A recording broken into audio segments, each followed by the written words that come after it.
Hello, everyone. It's brilliant to be here. My name is indeed Jo Twist, and I want to first of all thank Sony Music Entertainment for hosting us today and for hosting the event itself. And thank you in advance to our fantastic speakers, Zoe, Harry, Laura, and Sophie, double Sophie. And thank you to Bowers Wilkins, our evergreen and brilliant supporter and partners on our Insight sessions. And thank you finally to Amelie and Leon on the BPI innovation team, as well as some of the other team members who are here for the brilliant Insight sessions that they put on. One of the reasons why I was attracted by the BPI was because of the work the innovation and Insight team is doing. And I was particularly pleased to see a couple of sessions on games and a report that had already been done by the BPI, because in the video games industry, you know, we recognize the amazing connection between music and games. But at Ukie, which is where I was before this job, we weren't really permitted to do much about it for reasons that you can ask me about outside this room. Anyway, so I am incredibly excited to hear from our speakers today on world building and creating spaces for the compelling communities that, as a music industry, who look after amazing creatives and promote them and support them and help them thrive. These are communities that they can be a part of too if they're not already. If some of you might know my background, I'll just introduce a little bit about where my perspective has been shaped and where I'm coming from. So early in the sort of mid-90s, I got interested in the internet because we got it at university. And I wondered why people were laughing at blue screens. And I realized they were on something called IRC. And I got sucked into this world, even though I was doing a geography degree of communities. And in my geography degree, I was actually looking at the formation of community and how physical space is planned and shaped and built to control power, to control how people communicate, to control how people get together and be happy in communities. And at the time, there was a big narrative about the internet and online communities that it was all about like-mindedness. And actually, I didn't decide, I sort of fell into doing a PhD about the internet and online communities and social inclusion, and realized that actually that was a folly. Healthy communities in place-based physical spaces as well as digital spaces are all about difference, actually, and all about how you come together around something that you love, a social object. It might be fandom around game, it might be fandom around Doctor Who, or it might be fandom around music. And that's the thing that glues us together, even though we may all be different people.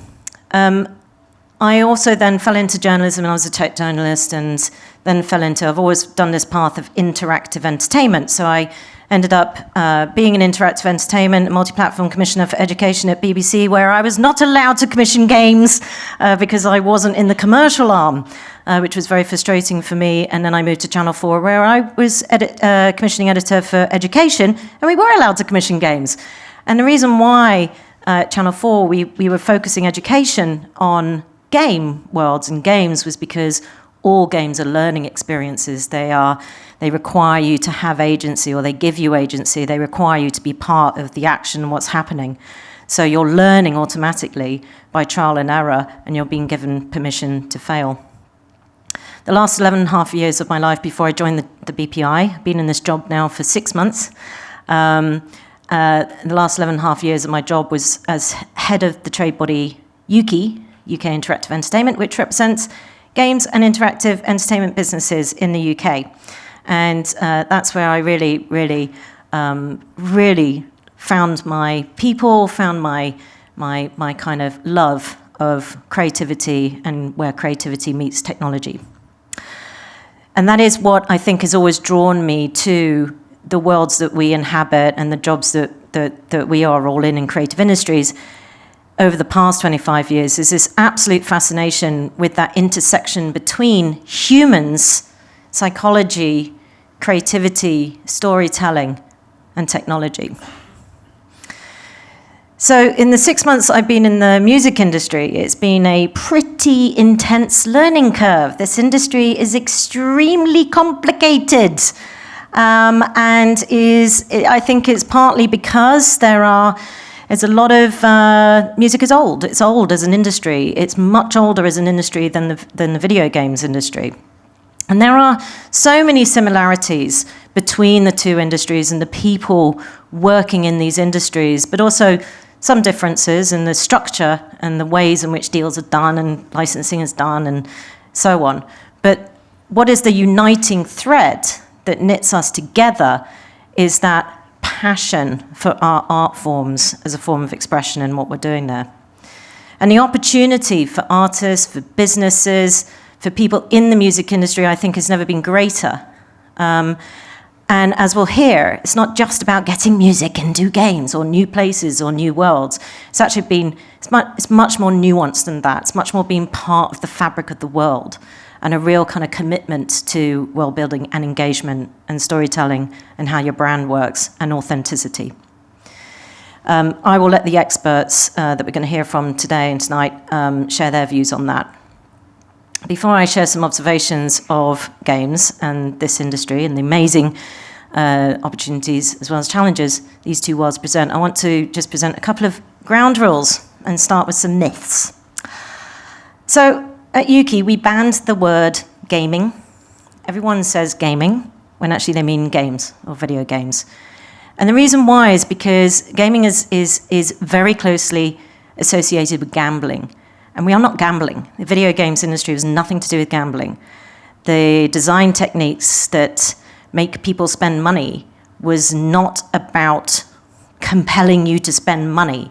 It was about the same sort of motivation that you like to be part of that world, or I like that item, or I want to show off this thing. It's part of my identity. That's why people were spending in games on the whole. It's not necessarily what gambling does. It's not our world. Good games design and compelling stories are what intrinsically motivate players, not the extrinsic application of points and reward systems and getting people to do stuff. It was that intrinsic motivation, which is why they're such amazing learning vehicles, actually, because you're not learning a subject through a game. You are playing the game and learning how to solve things or getting to the next stage or getting to the next level because you want to get to that next level. So you will sit there and read that ancient text and decipher it and go and find the puzzle piece over here that gives you the key to decoding that piece of text because it's fun. Gamers do not exist, okay? They're humans, they're players, they're creators. Nobody ever calls me a filmer or a booker. They might call me a muso if I knew anything about music. I do like music and I know lots about music, but I'm not a muso. So the word gamer makes us feel like we are other, or that you are some weird creature over here, and it's completely outdated. And it assumes that your identity is defined by what you do, not what you like. It also brings a lot of baggage and stereotypes that are completely and fundamentally out of date. When I was at Ukie, we spent an awful lot of time talking to MPs and policymakers to help them understand about who actually plays games, and that these are outdated stereotypes that a lot of them held about games and gamers. They are not teenage boys sitting in their basements, not socially connecting. And I think what's still quite surprising is that some people still hold those stereotypes. But it actually obscures what is fundamental about games and about what games give you as a human. Play is a fundamental part of being human and an animal. If you watch animals playing together, they're playing when you watch animals when they're young, they're playing together because they're testing boundaries, and it's how you're learning about your place in the world and the world of experience. It's also outdated because it assumes that it's this sort of small group of people over here, and we know that the games industry is worth over $180 billion Globally, it eclipses film, a lot of industries combined. Games are played daily by 4 billion people across the world. The average age of someone who plays games is in their mid-30s. It's roughly male-female split, depending on what platform and genre. And the fastest growing demographic for people who plays games is women over 40, predominantly on smart devices and things that you can carry around. Another myth, the metaverse. We're all waiting for the metaverse. It was a word last year, the year before. It is now no longer a word. But that's because the metaverse is already here, and it's been here. It's just not connected up yet, right? The games industry has been building these persistent social virtual worlds that we call games, and they've been under construction and inhabited by humans for 25 years or so. They're just not connected yet together. And that persistence of those social virtual worlds in which humans are finding connection also, by the way, bleeds into other places outside of the game itself, the game world, so Discord and Twitch, all very interesting places where community bonds perhaps are solidified, or you're sharing your creativity in another way. But that's where the community is built. So it's not just the game itself and that platform where the game lives, it's everything around it. Game worlds are incredibly diverse and really provide spaces to fail. And during the pandemic, they also provided spaces for people to socially connect, for people to hang out together. And I think that was what was really interesting during the pandemic, is that suddenly a lot of people woke up and went, oh, games aren't so bad. I can actually feel like I'm in the same room with you. I can have this sense of presence with you when we're not allowed out. And I think there was a real change in perception of the value of games during the pandemic. But a lot of people knew that that was the case, and motivation for game worlds anyway.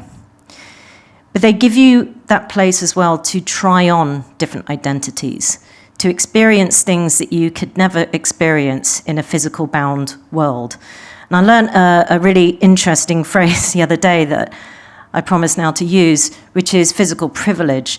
I think one of the really interesting observations is that, especially in sort of, I think since I started studying the internet way back when, is that we do privilege the physical. And again, the pandemic taught us that we didn't need to.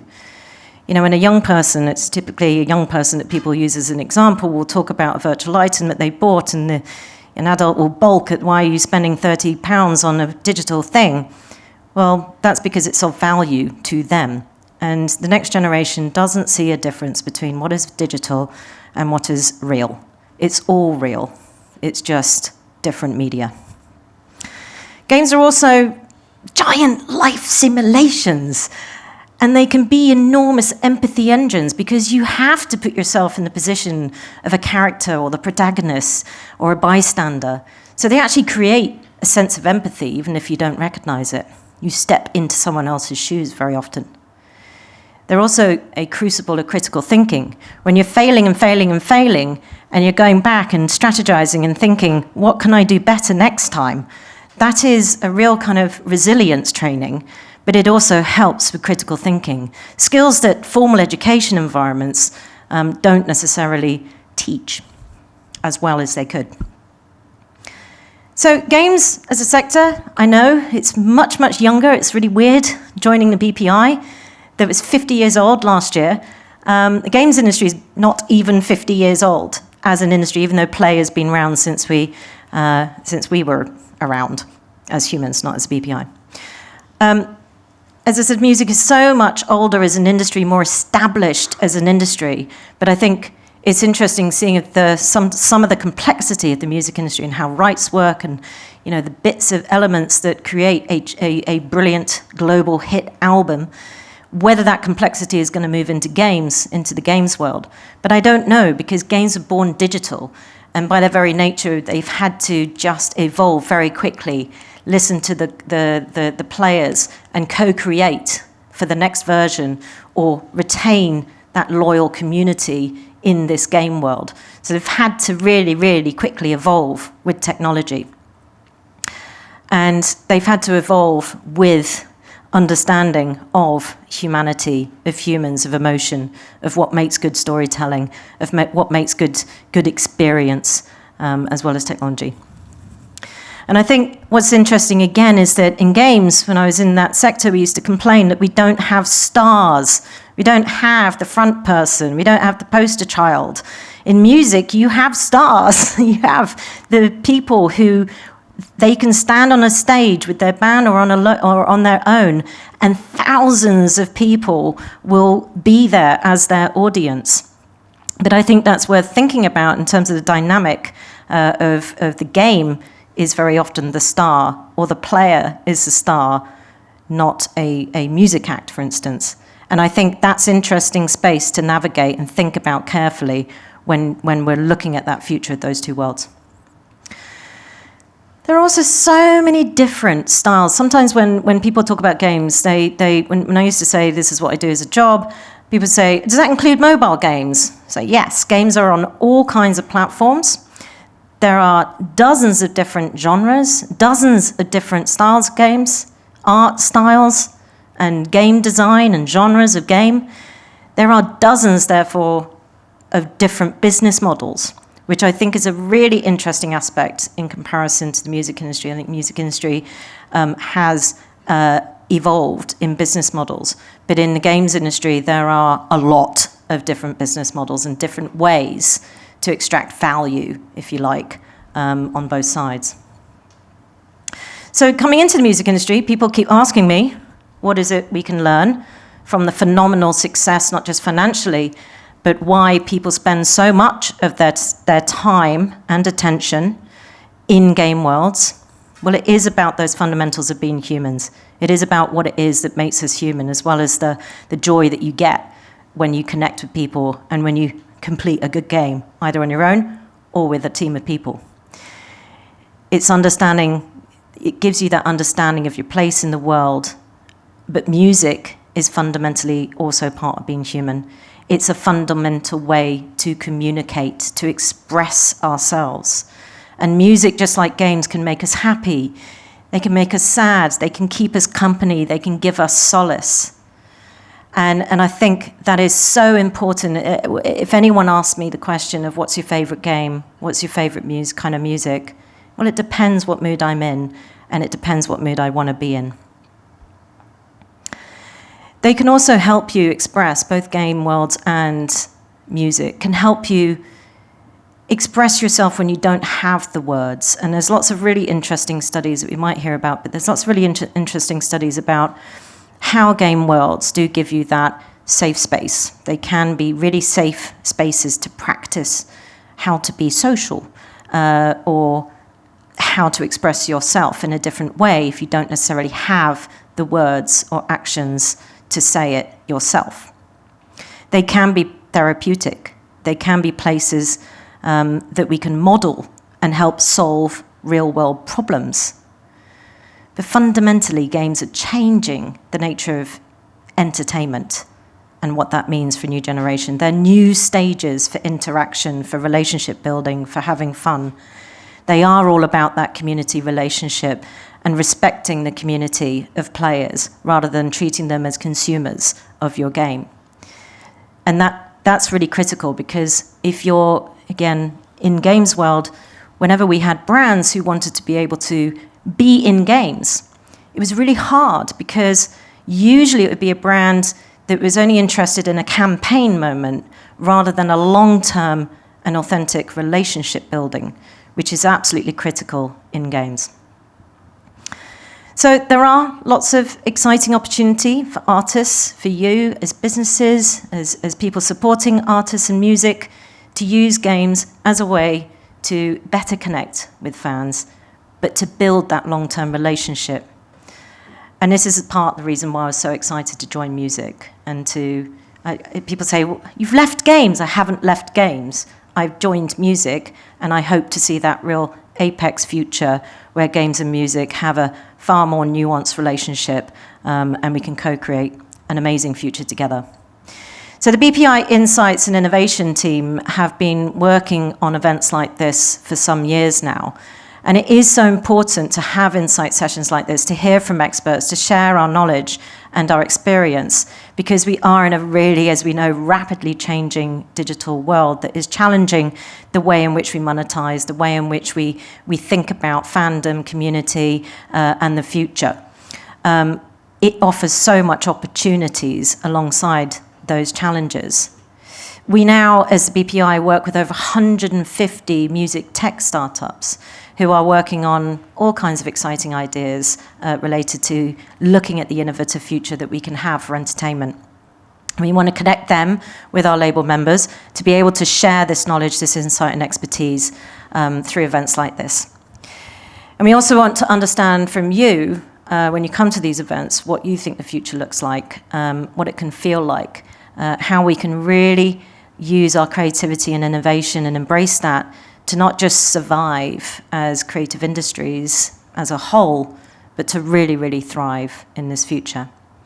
So let's enjoy what our experts here tonight have to say. I will shut up now. Please do enjoy the event, and I look forward to talking to you outside. Thank you.